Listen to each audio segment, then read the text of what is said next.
LP, UP ഇൻ്റർവ്യൂവിന് തയ്യാറായിക്കൊണ്ടിരിക്കുന്ന എല്ലാ ഉദ്യോഗാർത്ഥികൾക്കും സ്വാഗതം. കഴിഞ്ഞ ദിവസങ്ങളിൽ നടന്ന LP സ്കൂളിൻ്റെ ഇൻ്റർവ്യൂവിന് ചോദിച്ച ചില ചോദ്യങ്ങളും അവയുടെ ഉത്തരവും അനുബന്ധവുമാണ് ഞാനിന്നിവിടെ ചർച്ച ചെയ്യാനായിട്ട് പോകുന്നത്. കഴിഞ്ഞ ദിവസങ്ങളിലൊക്കെ ചോദിച്ച ചോദ്യങ്ങളിൽ പ്രധാനമായിട്ടും സൈക്കോളജി അനുബന്ധമായിട്ടുള്ള ചോദ്യങ്ങൾ ചോദിക്കുന്ന പ്രവണത ധാരാളമായിട്ട് കാണാനും കേൾക്കാനുമൊക്കെ കഴിഞ്ഞു. പ്രധാനമായിട്ടും ഇൻ്റർവ്യൂ പാനലിൽ ഓരോ സബ്ജക്റ്റ് ബേസ് ചെയ്തിട്ടുള്ള അധ്യാപകരുണ്ടായിരിക്കും. അതിൽ സൈക്കോളജിയുമായിട്ട് റിലേറ്റ് ചെയ്ത അധ്യാപകരുണ്ടെങ്കിൽ തീർച്ചയായിട്ടും സൈക്കോളജി അനുബന്ധമായിട്ടുള്ള ചോദ്യങ്ങളും ചോദിക്കുമെന്നുള്ളതിന് യാതൊരു വിധത്തിലുള്ള സംശയവുമില്ല. അത്തരത്തിലുള്ള ചോദ്യങ്ങൾ ശ്രദ്ധയിൽപ്പെട്ടു. അതാണ് ഞാനിന്ന് ചർച്ച ചെയ്യാനായിട്ട് പോകുന്നത്. പ്രധാനമായിട്ടും പ്രൈമറി വിദ്യാഭ്യാസ രംഗത്ത് ബ്രൂണറുടെ സംഭാവന എന്തായിരുന്നു? അതൊരു ചോദ്യം അങ്ങനെയുണ്ടായിരുന്നു. പിന്നെ ചാക്രികാരോഹണ രീതിയുടെ ആവശ്യം അത് പ്രൈമറി തലത്തിൽ എങ്ങനെയാണെന്നുള്ളത്, പഠനത്തിൽ അവ എങ്ങനെ ഉൾപ്പെടുത്താം, ഇത്തരത്തിലുള്ള ചോദ്യങ്ങൾ ചോദിച്ചതായിട്ട് അറിയാൻ കഴിഞ്ഞു. അതുമാത്രമല്ല, ക്ലാസ് എടുക്കുന്നതിന് തന്നെ കൊടുത്ത സബ്ജക്റ്റുകൾ അധികവും നമ്മൾ തീരെ പ്രതീക്ഷിക്കാത്ത ചില വിഷയങ്ങളുമൊക്കെ കൊടുത്തിട്ടുണ്ടായിരുന്നു. അതായത് നിയമസഭ എന്ന് പറയുന്ന വിഷയം കൊടുത്തു കഴിഞ്ഞാൽ കുട്ടി എങ്ങനെയായിരിക്കും കുട്ടികൾക്കത് പറഞ്ഞ് മനസ്സിലാക്കി കൊടുക്കുക, അത് എങ്ങനെ നമുക്ക് ക്ലാസ് എടുക്കാൻ കഴിയും എന്നുള്ള രീതിയിൽ, അതുപോലെ തന്നെ ഭൂപടം, ഗ്ലോബ്, അത് റിലേറ്റ് ചെയ്തിട്ടുള്ള ചോദ്യങ്ങൾ, ദിക്കുകൾ എങ്ങനെയാണ് നമുക്ക് കുട്ടികളെ പറഞ്ഞ് മനസ്സിലാക്കിക്കാൻ കഴിയുക, ഇത്തരത്തിലുള്ള ചോദ്യങ്ങൾ ധാരാളമായിട്ടും ചോദിച്ചതായിട്ട് അറിയാൻ കഴിഞ്ഞു. എന്താണ് ചാക്രികാരോഹണ രീതി? അത് പ്രൈമറി തലത്തിൽ എങ്ങനെയാണ് നമുക്കത് ഇംപ്ലിമെൻറ്റ് ചെയ്യാൻ കഴിയുക? ഇത്തരത്തിലുള്ള ചോദ്യങ്ങൾക്ക് ബ്രൂണറാണ് ചാക്രികാരോഹണ രീതി, കണ്ടെത്തൽ പഠനം, ആശയാധാന രീതി, ഇത് മൂന്നിൻ്റെയും വക്താവെന്ന് പറയുന്നത് ബ്രൂണറാണ്, ജെറോമസ് ബ്രൂണർ. കണ്ടെത്തൽ പഠനമായിരുന്നാലും ചാക്രികാരോഹണ രീതിയായിരുന്നാലും ആശയാധാന രീതിയായിരുന്നാലും പ്രൈമറി തലത്തിൽ ഏറെ ഗുണപ്രദമായിട്ടുള്ള 3 രീതികളാണ്. നമുക്ക് ആദ്യം ചാക്രികാരോഹണ രീതിയിലോട്ട് പോകാം. എന്താണ് ആരോഹണക്രമം എന്ന് വെച്ചാൽ ചെറുതിൽ നിന്നും വലുതിലോട്ട്, നമുക്ക് ആ ഒരു അർത്ഥം തന്നെ മനസ്സിൽ ഓർത്തു വയ്ക്കാം. ചാക്രികാരോഹണ രീതി എന്ന് പറയുമ്പോൾ കാഠിന്യമനുസരിച്ചിട്ട് തരം തിരിക്കുക. പാഠ്യഭാഗങ്ങളെ അവയുടെ കാഠിന്യമനുസരിച്ച് തരം തിരിച്ച് തിട്ടപ്പെടുത്തിയിരിക്കും. അതിനെ കറക്റ്റാക്കി ചിട്ടപ്പെടുത്തിയിരിക്കുന്ന രീതിയാണ് ചാക്രികാരോഹണ രീതി എന്ന് പറയുന്നത്. അതായത് കുട്ടികൾക്ക് പഠിക്കാൻ വേണ്ടിയിട്ട് വളരെ എളുപ്പമായിട്ടുള്ള കാര്യങ്ങൾ ആദ്യം പറഞ്ഞു കൊടുത്തിട്ട് ക്രമേണ എന്ത് ചെയ്യുന്നു, അതിൽ നിന്നും കാഠിന്യം കൂടിയതിലോട്ട് അധ്യാപകൻ കുട്ടികളെ കൊണ്ടുപോവുകയാണ് ചെയ്യുന്നത്. ആദ്യം ക്ലാസ് റൂമിൽ വരുന്ന അധ്യാപകൻ കുട്ടികളുമായിട്ട് ഇൻ്ററാക്റ്റ് ചെയ്ത് അവരുമായി സംസാരിച്ചിട്ട് എന്ത് ചെയ്യുന്നു, ആ പഠനം എന്നുള്ള ആശയത്തിലോട്ട് പോവുകയും കുട്ടി അറിയാതെ തന്നെ അവിടെ പഠനം നടക്കുകയുമാണ് ചെയ്യുന്നത്. അതിൽ നിന്നും ഓരോ പ്രവർത്തനങ്ങളും കാഠിന്യം കൂടിയതനുസരിച്ചിട്ട് പോകുന്നു. ഇപ്പോൾ ഫസ്റ്റ് സ്റ്റാൻഡേർഡിൽ പഠിക്കുന്ന രീതിയല്ല സെക്കൻഡ് സ്റ്റാൻഡേർഡിൽ. ഫസ്റ്റ് സ്റ്റാൻഡേർഡിൽ ലളിതമായിട്ടുള്ള കാര്യങ്ങൾ പഠിക്കുമ്പോൾ സെക്കൻഡ് സ്റ്റാൻഡേർഡിലോട്ട് കുട്ടി പോകുമ്പോൾ എന്താ സംഭവിക്കുന്നത്, അല്പക്കൂടെ കാഠിന്യം കൂടിയ രീതിയിലോട്ട് പ്രവർത്തനങ്ങൾ മാറിപ്പോകുന്നു. ആ ഒരു രീതിയാണ് ചാക്രികാരോഹണ രീതി എന്ന് പറയുന്നത്. അപ്പോൾ ഒരു ചാപ്റ്റർ നമ്മൾ എടുത്താലും അതിനകത്ത് പഠിതാവ് അറിയാതെ തന്നെ നമ്മൾ എന്ത് ചെയ്യുന്നു, പഠിതാവിൽ വേണ്ട രീതിയിലുള്ള നൈപുണ്യങ്ങൾ എത്തിക്കാൻ വേണ്ടിയിട്ട് കാഠിന്യം കുറഞ്ഞതിൽ നിന്നും കൂടിയതിലോട്ട് നമ്മൾ പഠിതാവിനെ എത്തിക്കുന്നു എന്നുള്ളതാണ്. രണ്ടാമത്തത് എന്താണ്, കണ്ടെത്തൽ പഠനം അല്ലേ. ചിലപ്പോൾ ഇനിയുള്ള ചോദ്യങ്ങളിൽ എന്താണ് കണ്ടെത്തൽ പഠനം എന്ന് ചോദിക്കാം. അതായത് സ്വന്തം ബുദ്ധിയും ചിന്താശക്തിയും ഉപയോഗിച്ച് അവനവന് വേണ്ടി പഠനം നടത്തുന്ന രീതിയാണ് കണ്ടെത്തൽ പഠനം.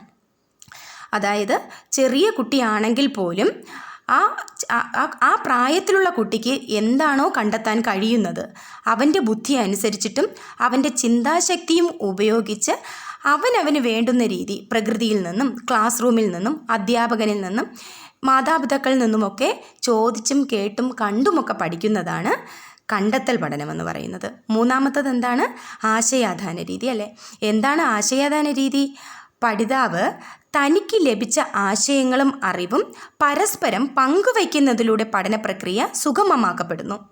മറക്കണ്ട, ആശയാധാന രീതി എന്ന് വെച്ചാൽ ഒരു കുട്ടിക്ക് ലഭിക്കുന്ന അറിവ്, ഇപ്പോൾ ഒരു ക്ലാസ്സിൽ 20 കുട്ടികളുണ്ടെങ്കിൽ അവരുടെ ഓരോരുത്തരുടെയും ബുദ്ധി നിലവാരം ഓരോ തരത്തിലായിരിക്കും, അറിവും പലതായിരിക്കും. അപ്പോൾ എന്താണ് ചെയ്യുന്നത്, പരസ്പരം അവർ ആശയങ്ങൾ കൈമാറുന്നതിലൂടെ പല അറിവുകൾ എന്ത് ചെയ്യുന്നു, ഓരോരുത്തർക്കും ലഭിക്കുന്നു.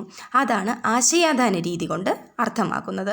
അപ്പോൾ ബ്രൂണറുടെ കണ്ടെത്തൽ പഠനവും ചാക്രികാരോഹണ രീതിയും ആശയാദാന രീതിയും എന്താണെന്ന് മനസ്സിലായെന്ന് വിശ്വസിക്കുന്നു.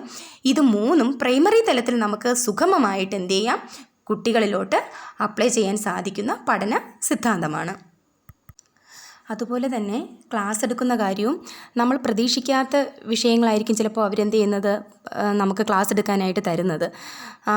ഇപ്പോൾ ഇന്ന ചാപ്റ്ററിലെ ഇന്ന യൂണിറ്റ് ആണെന്നോ ചാപ്റ്ററിൻ്റെ പേരോ അതൊന്നും നമ്മോട് പറയില്ല. വിഷയം തന്നിട്ട് അതിനെ റിലേറ്റ് ചെയ്ത് ക്ലാസ് എടുക്കണം. അതായിരിക്കും സാധാരണ കാണാറ്. കഴിഞ്ഞ ദിവസങ്ങൾ നടന്ന ഒരു ഇൻ്റർവ്യൂവിൽ ഒരു ടീച്ചറിനോട് ചോദിച്ചത് ആ നിയമസഭ കൊടുത്തിട്ട് അത് കുട്ടികൾക്ക് എങ്ങനെ പറഞ്ഞ് മനസ്സിലാക്കി കൊടുക്കാമെന്നുള്ളത്. അത് 3rd സ്റ്റാൻഡേർഡിലെ കുട്ടമ്മാനും കൊട്ടാരവും എന്ന് പറഞ്ഞിട്ടുള്ള ഒരു ചാപ്റ്റർ ബേസ് ചെയ്തിട്ടുള്ള ഒരു ക്വസ്റ്റ്യൻ ആയിരുന്നേ.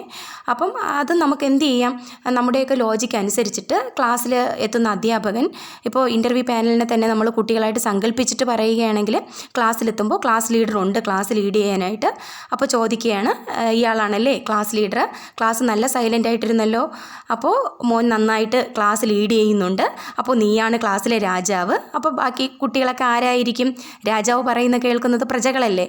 അങ്ങനെ ആ ഒരു രീതിയിലൂടെ പറഞ്ഞു പോയിട്ട് ക്ലാസ്സിൽ നിന്ന് പഴയ കാലഘട്ടത്തിലോട്ട്, രാജാവ്, കൊട്ടാരം, ആ രാജാവിനെ കാണാനായിട്ട് കൊട്ടാരത്തിൽ പോകുന്നവർക്ക് രാജാവിനെ നേരിട്ട് കാണാൻ കഴിയുന്നില്ല. പക്ഷേ നമ്മൾ എന്ത് ചെയ്യുന്നു, അവിടെ ഒരുപാട് കാര്യങ്ങൾ നമുക്കവിടെ ചെയ്യേണ്ടതായിട്ടുണ്ട് രാജാവിനെ കാണണമെങ്കിൽ. പക്ഷേ ഇന്ന് അങ്ങനെയല്ല. ഇന്ന് രാജാവിന് പകരം ആരാ നാട് ഭരിക്കുന്നതെന്ന് നമ്മൾ തന്നെ ചോദിക്കുമ്പോൾ കുട്ടികൾ തന്നെ ഇങ്ങോട്ട് പറയും, മന്ത്രിമാരാണെന്നോ ഒക്കെ അവർ പറയും. അപ്പോൾ ഇന്ന് നമുക്ക് എന്താണ്, മന്ത്രി രാജാവിൻ്റെ സ്ഥാനത്തുള്ള മന്ത്രിയെ കാണണമെങ്കിൽ എവിടെയാണ് പോകേണ്ടത്, നിയമസഭയിലോട്ടാണ് പോകേണ്ടത്. അവിടെ നമുക്ക് കാര്യങ്ങളൊക്കെ അന്വേഷിക്കാനും പറയാനും ഒക്കെ നേരിട്ട് ചെന്നാൽ മതി. ആ ഒരു ഇതിലോട്ട് തന്നെ അപ്പോൾ കുട്ടികൾ അറിയാതെ തന്നെ ആ ഒരു വിഷയം കുട്ടിയിൽ എത്തിച്ച് പഠനം നടത്തുക എന്നുള്ളതാണ് അവിടെ നമുക്ക് എന്ത് ചെയ്യാൻ പറ്റുന്നത്, കാണാൻ പറ്റുന്നത്. ഞാൻ എൻ്റെ ഒരു അഭിപ്രായം പറഞ്ഞു എന്നുള്ളത് ഓരോരുത്തർക്കും എന്ത് ചെയ്യാം, അവരവരുടെ അനുഭവങ്ങളിൽ നിന്ന് കുട്ടിയുടെ പഠനത്തിലോട്ട് എത്തിക്കാനായിട്ട് കഴിയും. അതുപോലെ തന്നെ മറ്റൊരു ചോദ്യം എന്ന് പറയുന്നത്, എങ്ങനെ നമുക്ക് ദിക്കുകളെക്കുറിച്ച് ഉള്ള അറിവ് കുട്ടികളിൽ എത്തിക്കാം, ദിക്കുകൾ എങ്ങനെ പഠിപ്പിക്കാം എന്നുള്ള ഒരു ചോദ്യം ചോദിച്ചതായിട്ട് കേൾക്കാനായിട്ട് കഴിഞ്ഞു. അപ്പോൾ പ്രധാനമായിട്ടും നമുക്ക് ദൈനംദിന ജീവിതവുമായിട്ട് റിലേറ്റ് ചെയ്തായിരിക്കും ഇതൊക്കെ പഠിപ്പിക്കേണ്ടത്. സൂര്യൻ, അതായത് ഉദിച്ചു വരുന്ന സൂര്യനെ നമ്മളിപ്പോൾ ഫേസ് ആയിട്ട് നോക്കി നിൽക്കുകയാണെങ്കിൽ, പണ്ടേ നമ്മളൊക്കെ കുട്ടിക്കാലത്ത് പഠിച്ചിട്ടുള്ള കാര്യം ഇത് തന്നെ എന്ത് ചെയ്യാം, അവർക്ക് പറഞ്ഞു കൊടുക്കാം. ഉദയസൂര്യനെ നോക്കി നിൽക്കുകയാണെങ്കിൽ ആ കുട്ടിയുടെ മുൻവശം എന്തായിരിക്കും, കിഴക്ക്, പുറകുവശം പടിഞ്ഞാറ്, വലതുഭാഗം എന്താണ്, തെക്ക്, ഇടതുഭാഗം വടക്ക്. ഈ ഒരു രീതിയിൽ പറഞ്ഞു കൊടുത്തു കഴിയുമ്പം അവനത് കറക്റ്റായിട്ട് ഓർമ്മ വരികയും ചെയ്യും. അതുപോലെ തന്നെ മറ്റൊരു ക്വസ്റ്റ്യൻ എന്ന് പറയുമ്പം, എന്താണ് സഹകരണാത്മക പഠനം, എന്താണ് സഹവർത്തിത പഠനം, അത് ചോദിച്ചതായിട്ട് അറിയാൻ കഴിഞ്ഞു. നമുക്കെല്ലാവർക്കും അറിയാമെന്നുള്ളത് തന്നെയാണ്. സഹകരണാത്മക പഠനം എന്ന് പറയുമ്പം അറിയാമല്ലോ, പഠന ലക്ഷ്യത്തെ പല പല ഗ്രൂപ്പുകൾക്കായി വിഭജിച്ച് നൽകുന്നു, അധ്യാപകൻ അതിൻ്റെ മേൽനോട്ടം വഹിക്കും. അതാണ് സഹകരണാത്മക പഠനം. ഇനി സഹവർത്തിതം എന്ന് പറയുമ്പോൾ എന്താണ്, ഓരോ കുട്ടിക്കും പ്രത്യേകം ചുമതലകളായിരിക്കും. ഒരു പഠന ലക്ഷ്യത്തിനായിട്ട് ഓരോ കുട്ടിയും എന്ത് ചെയ്യും, അവനവന് വേണ്ടുന്ന പഠന ലക്ഷ്യങ്ങൾ അവരവർക്ക് തന്നെ ഉണ്ടായിരിക്കും. അതാണ് സഹവർത്തിത പഠനം.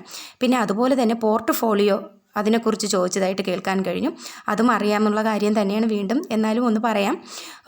അതായത് ഒരു അക്കാഡമിക് ഇയറിൽ കുട്ടികൾ ചെയ്യുന്ന എല്ലാ ആക്ടിവിറ്റികളും, അവരുടെ അസൈൻമെൻറ്റുകളായിരുന്നാലും പ്രോജക്റ്റുകളായിരുന്നാലും അവർ തമ്മിലുള്ള എല്ലാ പ്രവർത്തനങ്ങളും പ്രദർശിപ്പിക്കുന്നതിന് വേണ്ടിയിട്ടുള്ളൊരു അവസരമാണ് എന്ത് ചെയ്യുന്നത്, പോർട്ട്ഫോളിയോയിൽ നമ്മൾ കൊടുക്കുന്നത്. അതുപോലെ തന്നെ മാപ്പ് എന്താണ്, അത് നമുക്ക് എങ്ങനെ പ്രൈമറി തലത്തിൽ നമ്മൾ കുട്ടികളെ മനസ്സിലാക്കിക്കുക എന്നുള്ളൊരു കാര്യം വന്നിരുന്നു. അത് നമുക്ക് എന്ത് ചെയ്യാം, അധ്യാപകനെ ക്ലാസ് റൂമിനകത്ത് നിന്ന് തന്നെ അത് തുടങ്ങാൻ കഴിയും അല്ലേ. ബോർഡിൽ ക്ലാസ് റൂമിൻ്റെ ഒരു ചെറിയ ഔട്ട്ലൈൻ വരച്ചിട്ട് ബെഞ്ചും ഡെസ്കും, ഗേൾസ് ഇരിക്കുന്ന സൈഡ്, ബോയ്സ് ഇരിക്കുന്ന സൈഡ്, ടീച്ചേഴ്സ് നിൽക്കുന്ന ഭാഗം, ഇതെല്ലാം ചെറിയൊരു ഗ്രാഫ് പോലെ ബോർഡിൽ വരച്ചിട്ടിട്ട് കുട്ടിയോട് തന്നെ സ്കൂളിൻ്റെത് ഇതുപോലെ നമ്മുടെ സ്കൂളിൻ്റെ മാപ്പ് വരയ്ക്കാൻ പറഞ്ഞാൽ അവർ തീർച്ചയായിട്ടും അത് ചെയ്യും. അത് കഴിഞ്ഞിട്ട് എന്ത് ചെയ്യാം, നമുക്ക് ബാക്കിയുള്ള ഇങ്ങനെയാണ് മാപ്പുകൾ ക്രമീകരിക്കേണ്ടതെന്നൊക്കെ പറഞ്ഞ് നമുക്കത് കുട്ടിയിൽ എത്തിക്കാനായിട്ട് കഴിയും.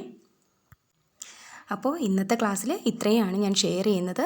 പിന്നെ ഒരു കാര്യം പ്രധാനമായിട്ട് മനസ്സിലാക്കുക, ഇൻ്റർവ്യൂ പാനൽ വിചാരിക്കുന്നത് നമുക്ക് എത്രമാത്രം അറിവുണ്ട് എന്നുള്ള കാര്യമല്ല. നമ്മൾ ഓരോ ചോദ്യങ്ങളും എങ്ങനെയാണ് അവർ ചോദിക്കുന്ന ചോദ്യങ്ങൾക്ക് എങ്ങനെ മറുപടി പറയുന്നു, എങ്ങനെ റിലാക്സായി നിൽക്കുന്നു, ഒരു ക്ലാസ്സിൽ കയറി ചെന്നാൽ കുട്ടികളുമായിട്ട് എങ്ങനെ ഇൻറ്ററാക്റ്റ് ചെയ്യും, ഇതൊക്കെയാണ് അവർ പ്രധാനമായിട്ടും നോക്കുന്നത്.